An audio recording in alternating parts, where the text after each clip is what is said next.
who's standing by with Jay Johnson and Dan O'Dowd.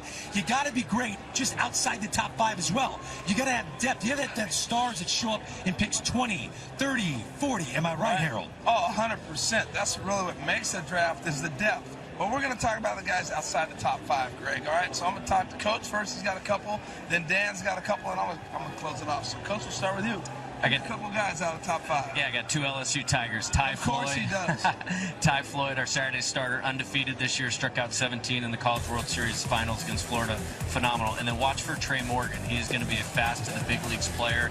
Defensive versatility, first base, outfield, solid hit tool. So do you think the College World Series helped Ty?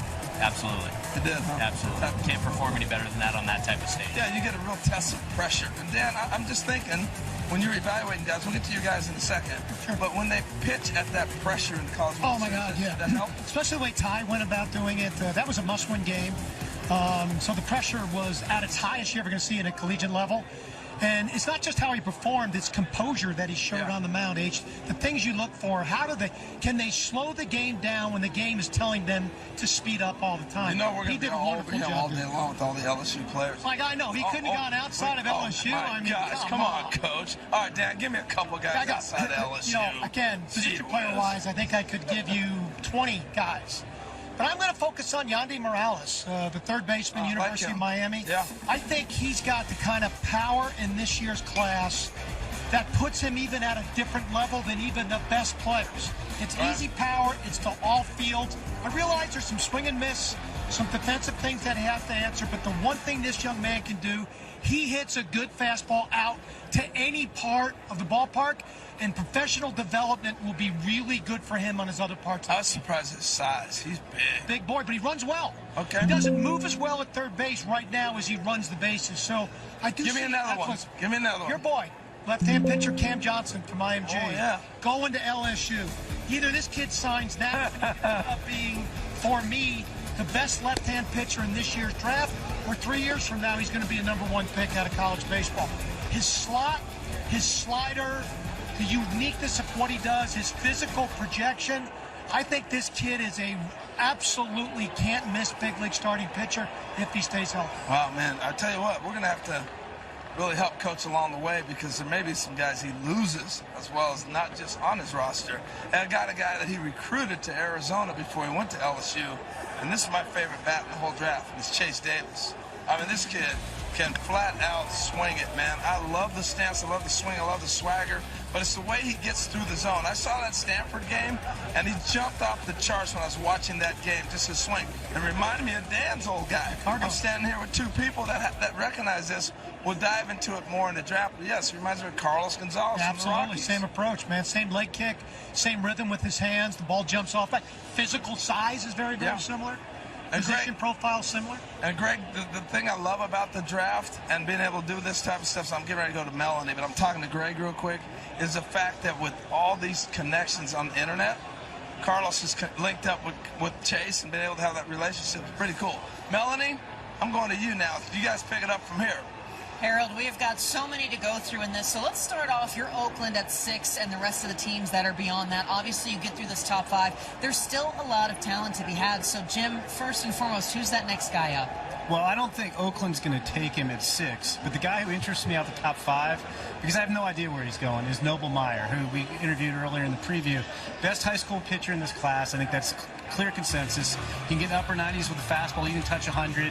You have a power-breaking ball, feel for changeup, very advanced for a high school kid. But it's always tough to project where high school kids are going to go in the draft. Teams like to pay them over slot lower than necessarily take them high because of the perceived risk of a prep arm. And I think he could go in the top 10. Carlos, he could go in the 20s too. So I'm really interested. I think he's an impact guy that somebody might get a steal on late. Yeah, absolutely. He's tricky to figure out. We have him in the 20s. I can see him in the top 10. Another name that I'm really excited about is Chase Dollander. I think maybe he goes a little higher. He entered the year as the consensus top pitcher in the class on the college side. It wasn't the strongest spring for him, especially compared to 2022. He was really dialed in. It's a plus fastball. It's a plus slider. The pitch shapes backed up a little bit this spring, and it seemed like he just wasn't fully there early on. But I know there are a lot of teams who think it's a small mechanical tweak. They can figure him out, and he might have some of the highest upside in this class. So I'm really fascinated to see where he goes on draft day. Well, we've talked a little bit of some prep outfielders. We've seen some pitchers, obviously, as well. Carlos, let's start with you. Strength in this draft in particular. One of the things that really stands out to me about this draft class is just up-the-middle college players. Last year, I feel like we had a lot of college hitters who were talented, a lot of corner profiles. This year, that's not the case. Dylan Cruz is a center fielder. There are a ton of college shortstops. We don't really see that a ton at the very top of the class. Kyle Teal is a hyper-athletic catcher who has just done nothing but produce at Virginia. I think the up-the-middle profiles that you typically see in the high school side, but having that defensive profile on top of college production is pretty impressive to me. Yeah, and I think that goes back to what we've talked about, the pandemic in 2020. A lot of guys went to high school, went to college who would ordinarily sign out of high school. The weird thing is it didn't really bolster the college pitching class, which is pretty thin. We've had some guys get hurt. We've had some guys not take a step forward. You got Paul Skeens is going near the top. You got Chase Dolander, who you just talked about. Rhett Lauder is going to go high. Hurston Waldrop, Joe Whitman, Ty Floyd of LSU, who Jay mentioned, has got some helium. But I think there's only 4. Well, I'll go Ty Floyd. I think there's maybe 5 college pitchers who are locked to go in the first round. Next? Yeah, and then it falls off quickly. So weird how it kind of bolstered the college hitting crop, but it didn't have the same effect on the college pitchers. When we saw those hitting numbers were up this year, these guys are coming out with some big-time pop. Greg, we're going to have all these debates going on here for days. We know you've got more for us. Yeah, we're less than 30 minutes away from the Pirates' #1 selection, and they have options, including 2 guys from the same school. When we come back, we're going to get to know 2 LSU superstars who could make history tonight. The draft has never seen teammates at 1 and 2. Confident since day one. It's something that people are going to be talking about for our whole careers, really. It's just whenever he gets mentioned, I'll get mentioned. Whenever I get mentioned, he'll get mentioned. So it's just like, it's something that we've both cherished, really, each and every day, not taking it for granted.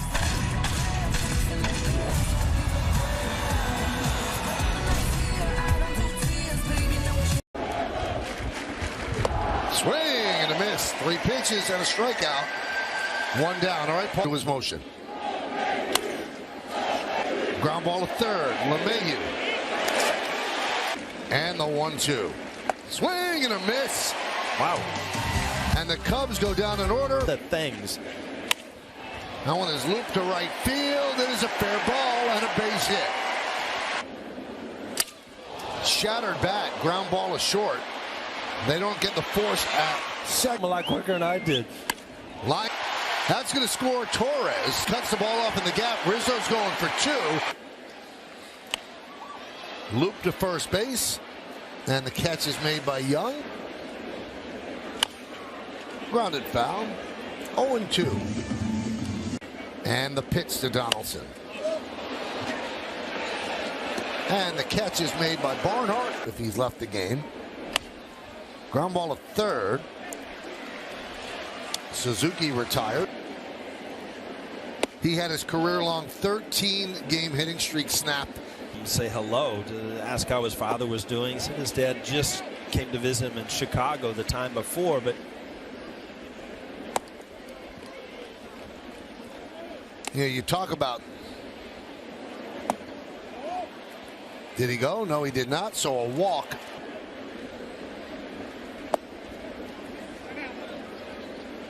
One and 0.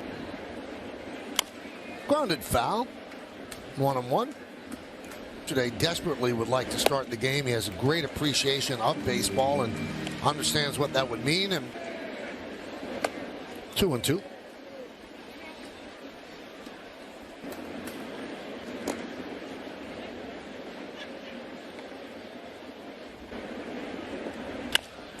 Let's see if they turn 2. There's 1. And there's an inning and a half. Yankees lead 1-0.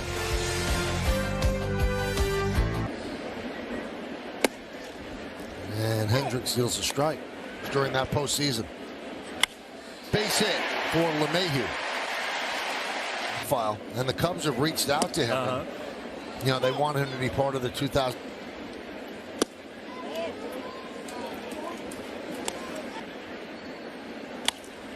One and 2 on Anthony. Soft ground ball is short. They get the 4. And a strike to Higashioka. 3-0-4. And now those numbers go up. Kicks off the sidewalk. And a strike. Torres single to right. Came around. 0-2.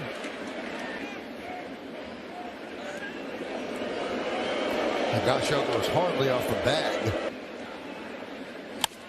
Ground ball, second base. Christopher Morel. And he comes right in, and you get an all-star pitcher back.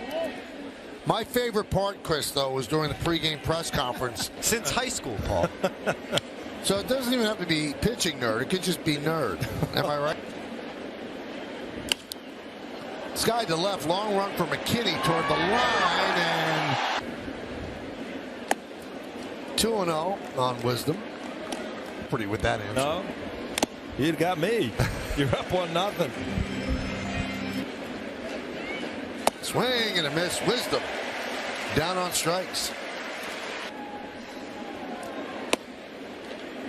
Here is Barnhart. 3 catchers. He is their defensive specialist. 2-time Gold Glove winner in Cincinnati. Barnhart.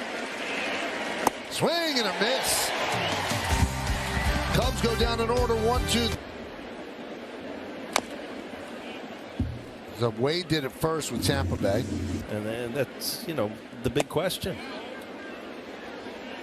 Well, so far Miami is. Well, he took a long break. Yeah, no doubt about it. Stanton goes down, and I did get the word here. Arises at 3-8. Saw Donaldson there on the bench. Remember, he left the game, didn't leave the game. He popped out.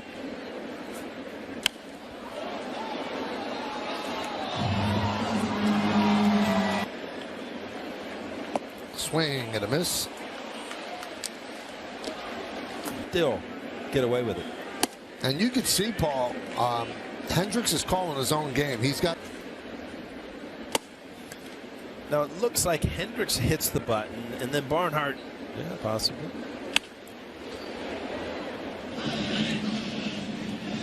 The 2-2.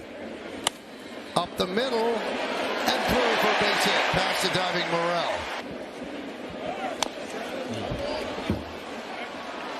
This is a time. Runner goes. Throw to second. It goes into center field, but 1-2 on Donaldson. So you always see it, Paul, when somebody slides in. I'm a big fan of sliding feet first, though. My right opening in. And it's knocked down. Knocked down, and that saves a run. Park him on the Deegan somewhere. Right. I mean, all you have to do is be in the runway and shout out hit. McKinney. Wisdom will put it away for the final out.